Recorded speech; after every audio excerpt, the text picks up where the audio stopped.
Nah, setelah selesai daripada tawaf, sembahyang sunat tawaf, kita istirahat sebentar. Karena apa? Bila kita mengerjakan umrah, antara tawaf dengan sa'i itu tidak boleh tapagat gawiannya, harus bertuntung. Nah, walaupun umpama kita agak capek karena tawaf, istirahat, ambillah start waktunya 10 atau 15 menit, dibawa minum air jam-jam supaya segar. Nah, langsung kita melakukan sa'i. Nah, sa'i di antara Bukit Safa ke Marwah.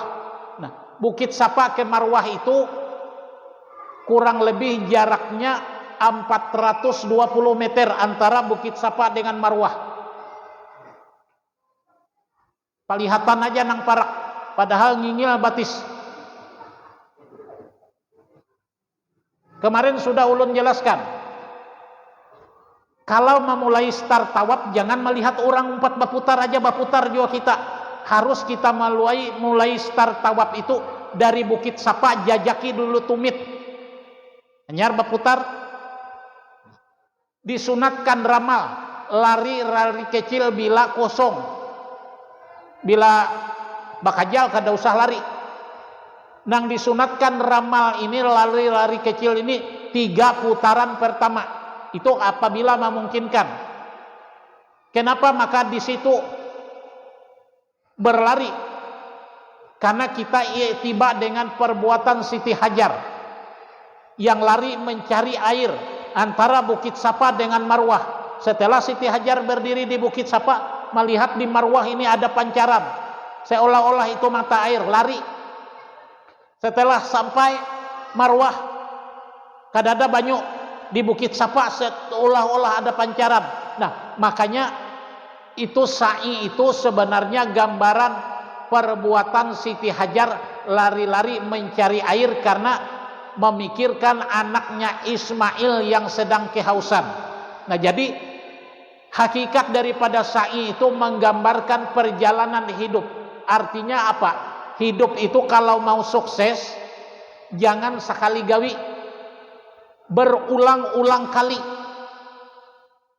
Dan membayangkan, hakikat haji sudah kita ceritakan minggu yang lalu, bagaimana larinya kita di padang mahsyar untuk mencari rahmat daripada rahmat Allah. Yang jadi masalah, misal waktu kita melaksanakan sa'i itu terjadi musim panas, misalnya pernah 60 derajat sampai 70 derajat. Jadi uap itu seolah-olah panas, maka dibolehkan kita membasahkan pakaian ihram kita dengan air jam-jam yang berada di sekitar situ. Artinya baik lantai 1, lantai 2, lantai 3 itu tersedia air jam-jam. Nah, jadi itu harus kita memahami dengan benar. Nah, setelah sampai Safa Marwah hitung 1 kali, Marwah Safa hitung 1 kali, maka 7 putaran itu berakhir di Bukit Marwah. Nah, lalu kita mengambil rukun umrah yang keempat, yaitu bercukur. Mencukur rambut itu sunat 3 helai rambut, tapi nang abdal begundul. Nah, jadi mencukur rambut itu lawan orang yang sudah bercukur. Jadi umpama rumbungan kita 10 mengerjakan sa'i, kada bisa di antara rumbungan itu langsung menatak rambut, harus inya minta tatak akan dulu pada orang yang sudah bercukur. Atau biasanya ada kakanakan di pasaian tuh lawan gunting, bari 5 real kita mintakan tatak rambut kita. Nah, kalau menatak rambutnya harus dipingkut, jangan dibuang di sembarang situ karena mengotori lokasi masjid. Nah, di situ ada diletakkan gayung. Nah, kenapa ujarku rambut itu kita pingkut nang 3 helai, nang berapa helai nang ditatak tadi? Nah, di situ ada pengikraran kita tatkala membuang rambut itu.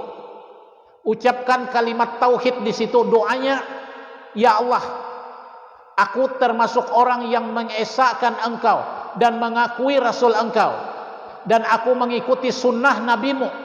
Jadikanlah rambut ini sebagai saksi di hadirat Engkau, dan jadikanlah rambut ini sebagai membantu menimbang amalku tatkala amalku ditimbang di yaumil mahsyar. Itu hakikat gawian membuang rambut itu.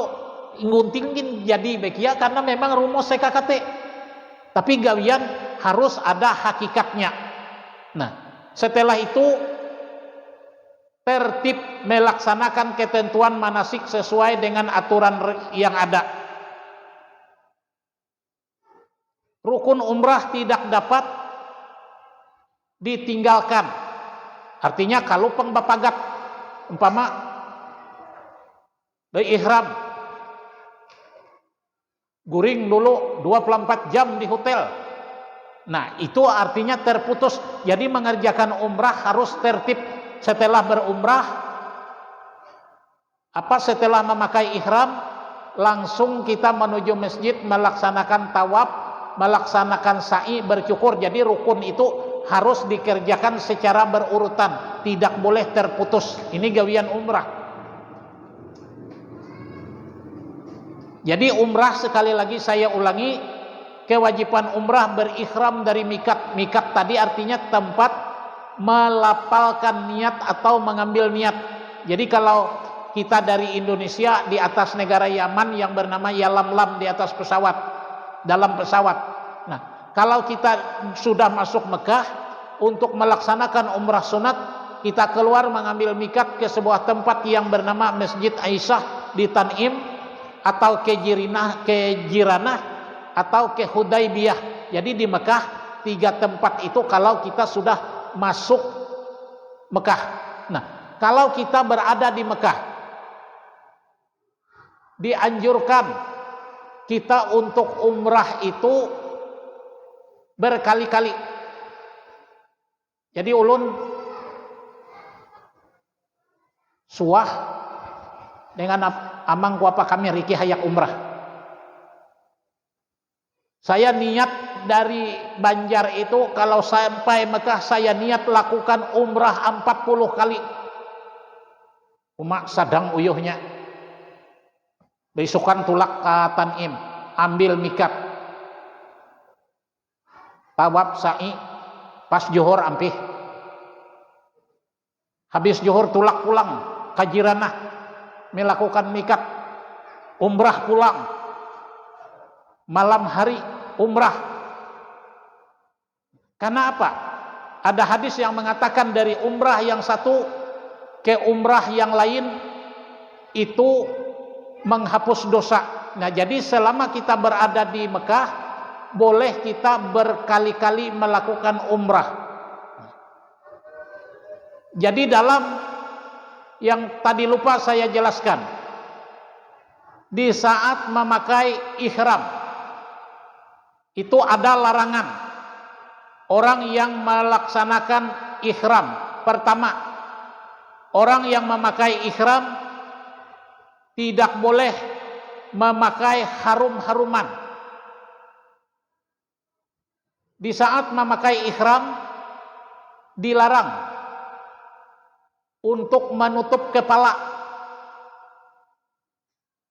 Bila menutup kepala, kita bayar dam. Jadi nanti ada penjelasan berbagai jenis dam. Nah, oleh karena itu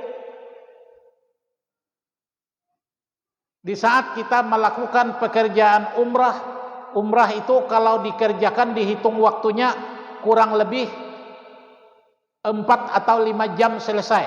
Tapi kalau dilihat di TV, kondisi sekarang Masjidil Haram lengang. Berarti kalau kita mengerjakan umrah pakai ihram di hotel, tulak ke Jiranah, masuk tawaf, mungkin tidak sampai 3 jam, mungkin 2 jam selesai antara tawaf dengan sa'i karena lengang. Jadi tergantung padatnya Masjidil Haram. Oleh karena itu, kalau kita artinya berada di Mekah dianjurkan untuk melaksanakan umrah beberapa kali.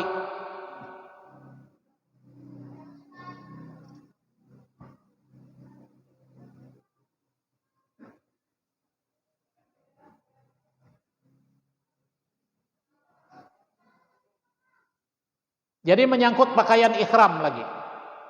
Kalau musim panas, sebaiknya pakaian ihram itu yang di atasnya menggunakan kain yang tipis agar mudah menyerap keringat. Dan waktu mengelilingi Baitullah, sunat kita mengikuti apa yang dianjurkan oleh Rasulullah, membuka bahu kanan kita waktu tawaf. Kalau di luar tawaf, misalnya waktu sa'i, nggak apa-apa, tutup aja secara keseluruhan.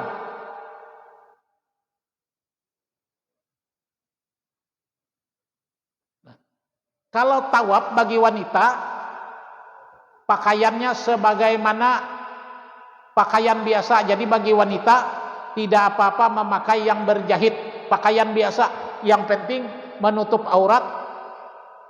Dan kalau bagi wanita itu yang tidak boleh ditutup muka dan dua telapak tangan. Jadi kalau wanita pakaian biasa. Dan juga dilarang memakai sepatu karena posisinya di dalam masjid. Dan karena itu larangan juga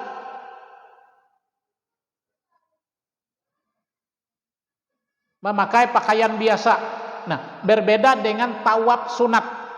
Nah, ini harus dibedakan. Kalau kita tawaf sunat, mengerjakan tawaf boleh pakaian biasa seperti yang kita pakai. Cuma niatnya kita sengaja aku tawaf sunat karena Allah Ta'ala.